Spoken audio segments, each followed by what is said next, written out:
So ELSS அப்படிங்கிறது என்ன அப்படின்னா பிபிஎஃப்ல இன்வெஸ்ட் பண்ணுனா நம்மளுக்கு 80C பெனிஃபிட் 1.5 லட்சம் ரூபா வரைக்கும் நம்மளுக்கு 80C பெனிஃபிட் கிடைக்குது. ஸோ அதுக்கு நிகரான ப்ராடக்ட் தான் இஎல்எஸ்எஸ். இந்த ஈக்விட்டி லிங்க்டு சேவிங் ஸ்கீம்ல ஒருத்தர் இன்வெஸ்ட் பண்றாருன்னா அவங்க அந்த பிபிஎஃப்ல காமிச்சுக்கிற மாதிரியே இதுலயும் 80C பெனிஃபிட்டை கிளைம் பண்ணிக்கலாம். இந்த மாதிரி ஏறி இறக்கிட்டு இருப்பாங்க. இது 8.5% வரைக்கும் முன்னாடி இருந்தது, இப்போ 7.1% இருக்கு. இஎல்எஸ்எஸ் ஸ்கீம்ல அதே 28 லட்சம் ரூபாய் இன்வெஸ்ட் பண்ணி இவருக்கு 13 கோடி ரூபாய் கிடைக்கும். இப்ப பிபிஎஃப்ல ஒருத்தர் எதனால பேசிக்கலா இன்வெஸ்ட் பண்றாங்க அப்படின்னா எல்லாருமே சொல்லக்கூடிய விஷயம் என்ன அப்படின்னா அது கேரண்டீடு, அது எப்பவுமே நெகட்டிவ் போகாது அப்படிங்கிறதுக்காக சொல்றாங்க.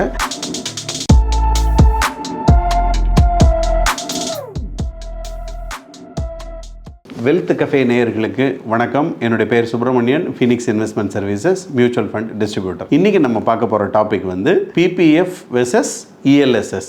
இஎல்எஸ்எஸ் என்ன அப்படிங்கிறது தெரிஞ்சுக்குவோம். பிபிஎஃப் அனைவரும் தெரிஞ்ச ஒரு விஷயம்தான்.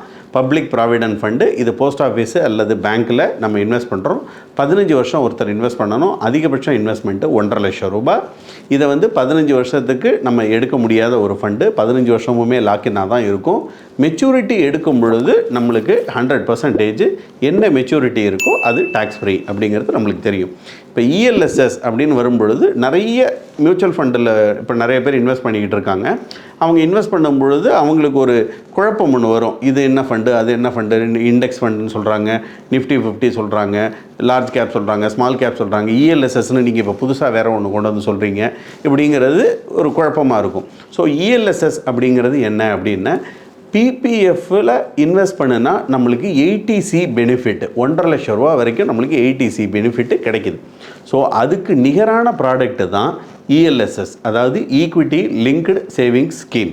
இந்த ஈக்விட்டி லிங்க்டு சேவிங் ஸ்கீமில் ஒருத்தர் இன்வெஸ்ட் பண்ணுறாருன்னா அவங்க அந்த பிபிஎஃப்ல காமிச்சுக்கிற மாதிரியே இதுலேயும் 80C பெனிஃபிட்டை கிளைம் பண்ணிக்கலாம். ஃபஸ்ட்டு பெனிஃபிட் இது தான். இதில் அடிஷ்னல் பெனிஃபிட் என்னன்னு பார்த்தீங்கன்னா இது வெறும் 3 வருஷம் தான் லாக்இன். நான் முதல்லே சொன்னேன் பிபிஎஃப்பை பொறுத்தளவு 15 வருஷம் லாக்இன் இருக்குன்னு. இது வெறும் 3 வருஷம் தான் லாக்இன்.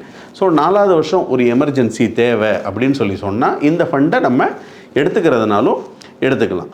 இந்த ஈக்விட்டி லிங்க்டு சேவிங் ஸ்கீம், அதாவது இந்த இஎல்எஸ்எஸ்ஸை பொறுத்தளவு ஒருத்தர் லாங் டேர்முக்காக போட்டுட்டு வர்றாருன்னு வச்சுக்குவோம். ஒருத்தர் கவர்மெண்ட் வேலையில் இருக்கார், இல்லை ஒரு ப்ரைவேட் வேலையில் இருக்கார். அவர் வேலை பார்த்து முடிக்கிற வரைக்கும் அவங்க அந்த டேக்ஸ் சேவிங்காக அவங்க 1.5 லட்சம் ரூபா சேமிச்சுட்டே வருவாங்க. ஸோ ஒரு நபர் வந்து 1 லட்சம் ரூபா பிபிஎஃப்ல இன்வெஸ்ட் பண்ணுறாரு, 1 லட்சம் ரூபா இஎல்எஸ்எஸ்ல இன்வெஸ்ட் பண்ணுறாரு. இது ரெண்டுத்துக்குமான மெச்சூரிட்டி பெனிஃபிட் என்னங்கிறது பார்ப்போம். இஎல்எஸ்எஸ்ஸை பொறுத்தளவு உங்களுக்கு என்ன மெச்சூரிட்டி பெனிஃபிட்ன்றதை நான் பின்னாடி சொல்கிறேன். பிபிஎஃப்பை பொறுத்தளவு மெச்சூரிட்டி பெனிஃபிட் இப்போ கரண்ட் ரேட் ஆஃப் இன்ட்ரெஸ்ட் 7% இருக்குது. இந்த ரேட் ஆஃப் இன்ட்ரெஸ்ட்டு ஒவ்வொரு 3 மாதத்துக்கு ஒரு தடவை கவர்மெண்ட் வந்து மாற்றி அமைக்கிறாங்க. ஒன்று 7.2ன்னு மாற்றுவாங்க, இல்லை 7.1ன்னு மாற்றுவாங்க. இந்த மாதிரி ஏறி இறக்கிட்டு இருப்பாங்க. இது 8.5% வரைக்கும் முன்னாடி இருந்தது, இப்போ 7.1% இருக்குது. இது எதுக்காக நான் சொல்கிறேன் அப்படின்னா பிபிஎஃபோட ரேட் ஆஃப் இன்ட்ரெஸ்ட்டும் மாறுதலுக்கு உட்பட்டது அப்படின்னு தெரிஞ்சுக்கிறதுக்காக சொல்கிறேன். மியூச்சுவல் ஃபண்டில் நீங்கள் வந்து இஎல்எஸ்எஸ் ஸ்கீமில் நீங்கள் இன்வெஸ்ட் பண்ணும் பொழுது உங்களுக்கு ஒரு 28 வருஷம் ஒருத்தர் வேலை பார்க்கும்போது இன்வெஸ்ட் பண்ணுறாரு அப்படின்னா பிபிஎஃப்ல 28 லட்சம் ரூபா இன்வெஸ்ட் பண்ணியிருப்பார். அவருக்கு 1 கோடி ரூபா மெச்சூரிட்டி கிடைக்கும். இந்த 1 கோடி ரூபா மெச்சூரிட்டியுமே டேக்ஸ் ஃப்ரீயாக கிடைச்சிடும். வெர்சஸ் இஎல்எஸ்எஸ் ஸ்கீமில் அதே 28 லட்சம் ரூபா இன்வெஸ்ட் பண்ணியிருந்தாருன்னா இவருக்கு 13 கோடி ரூபா கிடைக்கும். 28 லட்சம் ரூபாய்க்கு 13 கோடி ரூபா மெச்சூரிட்டி கிடைக்கும்.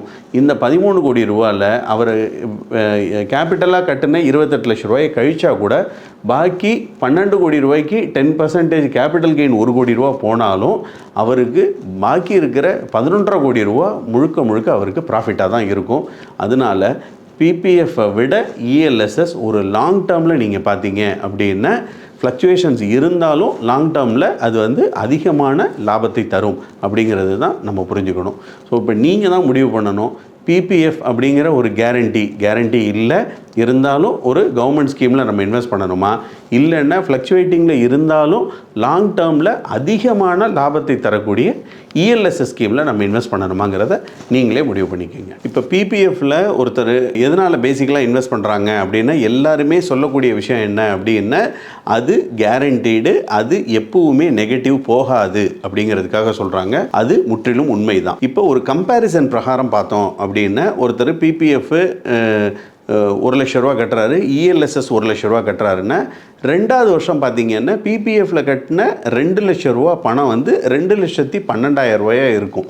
அந்த ரேட் ஆஃப் இன்ட்ரெஸ்ட் 8% பிரகாரம். இஎல்எஸ்எஸ்ல பார்த்தீங்கன்னா 2 வருஷம் கட்டியிருந்தாருன்னா ₹2,12,000 இருக்கும். இங்கே இஎல்எஸ்எஸ்ல 2 லட்சம் கட்டினாருன்னா ₹1,90,000 இருக்கும். இந்த டேட்டாவை நான் ஸ்க்ரீனில் ஷேர் பண்ணுறேன், நீங்களே வந்து பார்க்கலாம். எதுக்காக நான் இதை ஷேர் பண்ணுறேன் அப்படின்னா, இஎல்எஸ்எஸ் ஃப்ளக்சுவேஷன்ஸ் இருந்தாலும் எப்படி பவுன்ஸ் பேக் ஆகி திரும்ப எந்திரிச்சு வருது அப்படிங்கிறதுக்காக. இப்போ ஒரு 5 வருஷம் இதை தொடர்ந்து அவர் கட்டிக்கிட்டே வராரு அப்படிங்கிற பட்சத்தில் 5வது வருஷத்தில் பிபிஎஃப் பொறுத்தளவு அவருக்கு ₹6,80,000 இருக்கும். இஎல்எஸ்எஸை பொறுத்தளவு you will be surprise to notice 5வது வருஷம் இதில் ₹21,00,000 இருக்கும். நீங்களே அந்த டேட்டாவில் பார்க்கலாம். இது வந்து real time data. HDFC mutual ஃபண்டோட இஎல்எஸ்எஸ் அதாவது ஈக்விட்டி லிங்க்டு சேவிங் ஸ்கீமில் கடந்த ரெக்கார்டில் எப்படி வந்திருக்கு அப்படிங்கிறதோட கம்பேரிசன். இந்த டேட்டாவில் நீங்கள் பார்த்தீங்கன்னாலே உங்களுக்கு தெரிஞ்சிருக்கும். நிஃப்டி 50ல் அவர் இன்வெஸ்ட் பண்ணியிருந்தாருன்னா எவ்வளோ கிடைச்சிருந்திருக்கும், பிபிஎஃப்ல இன்வெஸ்ட் பண்ணியிருக்காருன்னா எவ்வளோ கிடைச்சிருக்கும், இஎல்எஸ்எஸ் ஸ்கீமில் இவர் இன்வெஸ்ட் பண்ணியிருக்காருன்னா எவ்வளோ கிடைச்சிருக்கும் அப்படிங்கிறத இந்த டேட்டாவை நீங்கள் பார்த்தீங்கன்னாலே உங்களுக்கு தெரிஞ்சுக்கலாம். இதுலேருந்து நான் சொல்ல வர கருத்து ஒன்று மட்டும்தான்.